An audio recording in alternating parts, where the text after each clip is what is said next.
ఏంటంటే ఎక్కడైనా కేయాస్ ఉంటే పర్వాలేదంటా నేను. కేయాస్ లో కూడా కేయాస్ థియరీ ఉండాలి మన దేశానికి. చాలా పెద్ద దేశం, 145 కోట్లు, 136 number per capital income, 135 number. అంతే పెద్ద అంత ధనవంతులు కాదు మనకి, ఇంకా స్టిల్ పువర్ నేషన్ అన్న లెక్క. 136 సంఖ్య పర్ క్యాపిటల్ ఇన్కమ్ అంటే చాలా కేర్ఫుల్ గా వెళ్ళాలి.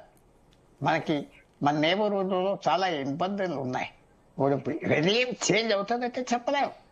ఏ మాటలకు వచ్చారు అతను 86 ఏళ్ళ మనిషి. ఆ రెజ్యూమ్ లో కొంతమంది ఆయన తరఫున ఉన్నారు, కొంతమంది ఆయన తరఫున లేరు. రైవల్స్ ఉన్నారు.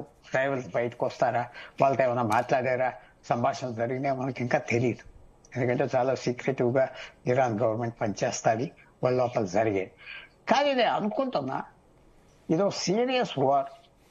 ఈ వార్ ఇటు అటు అవుతుందా, స్టేల్మెంట్ లోకి వస్తుందా? పెద్ద మార్పు మాత్రం, జనరల్ గా ఇంపాక్ట్ మాత్రం వస్తుంది రీజన్ కి. ఇరాన్ లో రెజ్యూమ్ చేంజ్ వస్తుందని నేను చెప్పట్లేదు, అంత ఇది కాదు. ఇరానియన్ సొసైటీలో ఇరానియన్ 45 సంవత్సరాలు పరిపాలించారు, క్లోజ్ సొసైటీ. అందువల్ల వస్తే మాత్రం పెద్ద చేంజ్ రీజనల్ లో వస్తుంది.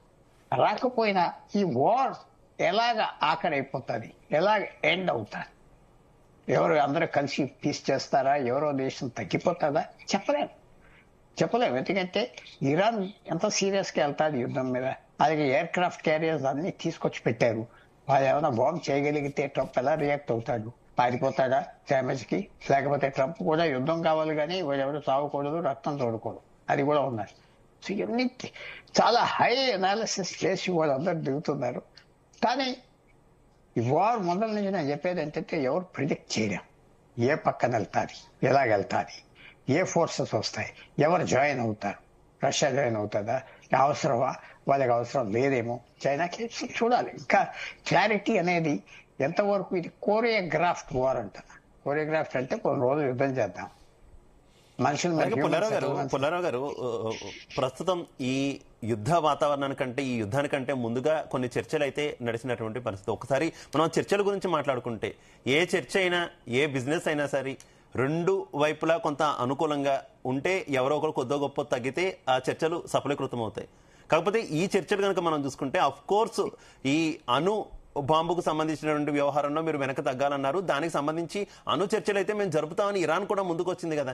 కానీ బ్యాలిస్టిక్ క్షిపణులు వీటి విషయంలో కూడా మీరు వెనక్కి తగ్గాలి అని చెప్తే, అంటే మీరు ఆయుధం వదిలేసినా చంపేస్తాం, ఆయుధం వదలకపోయినా చంపేస్తాం అంటే చర్చలు ఎక్కడ సఫలీకృతం అవుతాయి?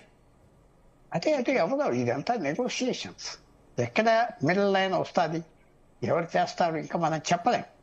అది లోపల సీక్రెట్ గా ఏం జరిగింది, పక్కన ఉన్న సున్నీ దేశాలు ఏమంటున్నారు, బయట మాట అంటున్నారు, లోపల మాట అంటున్నారు. సౌదీ అరేబియా, కువైట్ అందరూ ఏమంటున్నారు బయట. వాళ్ళు ఎలాగైనా తగ్గించాలి. ఇరాన్ ఒక పెద్ద డేంజర్ వాళ్ళకి.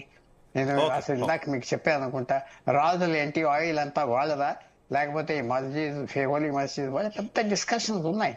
పెద్ద ఇరాన్ కనుక ఈ యుద్ధం నుంచి బయటికి విక్టోరియస్ గా వచ్చిన, డిఫీట్ అవ్వకుండా వస్తే మాత్రం చాలా పెద్ద చేంజెస్ వస్తాయి. అలాగే డిఫీట్ అనేది కనపడితే మాత్రం ఆ చేంజెస్, విశేషమైన చేంజెస్ వస్తాయి ఈ యుద్ధం గురించి అని నేను అనుకుంటున్నా. మన మే 2025లో అవ్వింది, అది పూర్తిగా అవ్వలేదు ఆ యుద్ధం. ఇది కొద్దిగా క్లారిటీ వస్తాయి, ఎవరు గెలిచారు.